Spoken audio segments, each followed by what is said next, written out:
एक दिन की बात है, पार्वती जी ने देखा कि भगवान शिव एकांत में बैठे हैं एक वृक्ष के नीचे।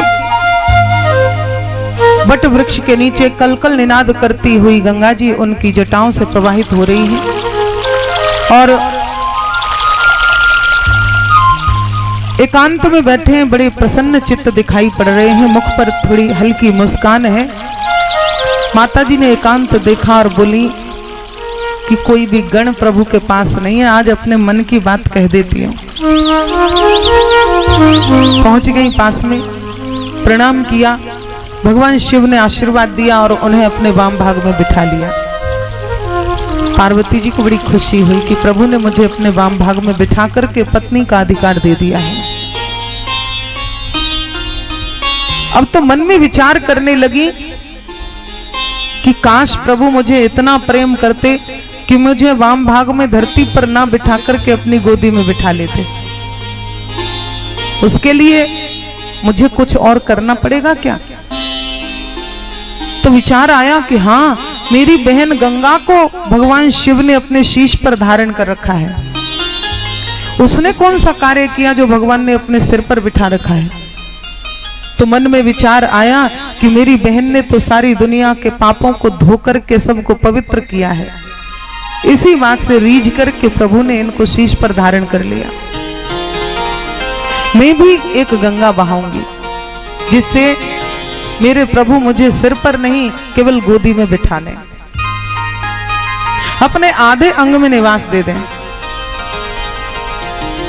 अब उससे सुंदर कौन सी गंगा है?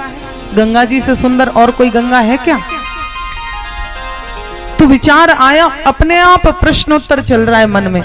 विचार आया कि मेरी बहन गंगा तो पृथ्वी पर एक ही धारा में बहती है और उस गंगा में पवित्र होने के लिए लोगों को दूर दूर से आना पड़ता है, तब आकर के उनके पाप धुल पाती हैं। और वो पाप भी केवल शरीर के पापों को ही धो पाती हैं, अंतःकरण के पाप नहीं धुल पाते।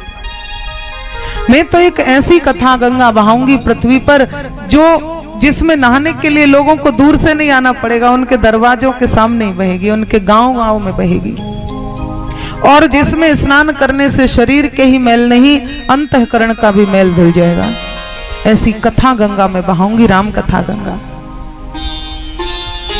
मन में विचार कर लिया और भगवान शिव से पूछा कि प्रभु आपसे एक प्रश्न करना चाहती हूँ।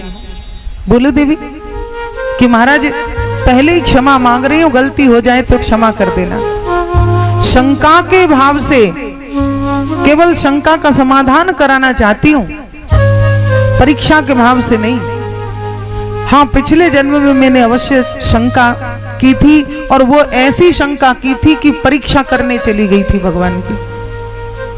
इस बार परीक्षा के भाव से नहीं, केवल शंका का समाधान चाहती हूँ। जन्म पर जन्म ले लिए परंतु उस गुत्थी को आज तक नहीं सुलझा पाई, आज तक नहीं समझ पाई कि राम ब्रह्म है कि मनुष्य है।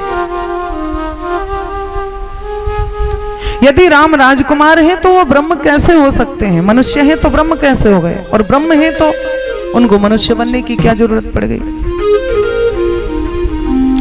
फिर कह रही है कि आप कहें कि लीला के लिए उन्होंने, ब्रह्म ने ही अवतार धारण किया है, तो ब्रह्म को अवतार लेने की क्या जरूरत पड़ी? वो तो बिना अवतार लिए भी कर सकते थे इस काम को। आगे कहती हैं कि महाराज आप कहते हैं कि कौतुकवश अवतार ले भी लिया, तो उस अवतार में जो जो उन्होंने कार्य किए, जो जो लीलाएं की, मुझे उस पूरे अवतार की लीलाओं को सुनाओ। पांचवा प्रश्न है कि जो मैं प्रमादवश अथवा गलती से भूल गई हूं पूछना, मेरे उस प्रश्न का भी आप उत्तर दें। फिर कहती है कि महाराज कब भगवान का जन्म हुआ और कब मृत्यु हुई, मेरे इस प्रश्न का भी उत्तर दें। भगवान शिव ने कहा कि देवी हम तुम्हारे सभी प्रश्नों का उत्तर देंगे, परंतु एक प्रश्न हमें बहुत खराब लगा। क्या? तुम कह रही हो कि कब जन्म हुआ कब मृत्यु हुई।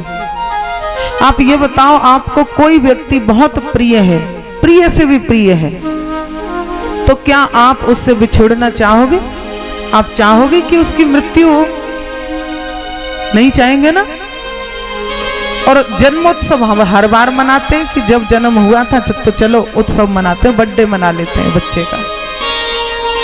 वैसे ही भक्त होते हैं, भगवान का जन्म महोत्सव तो मनाते हैं, परंतु कब शरीर त्यागा ये नहीं बताते। क्यों? क्योंकि वो चाहती नहीं है भगवान हमसे दूर हों।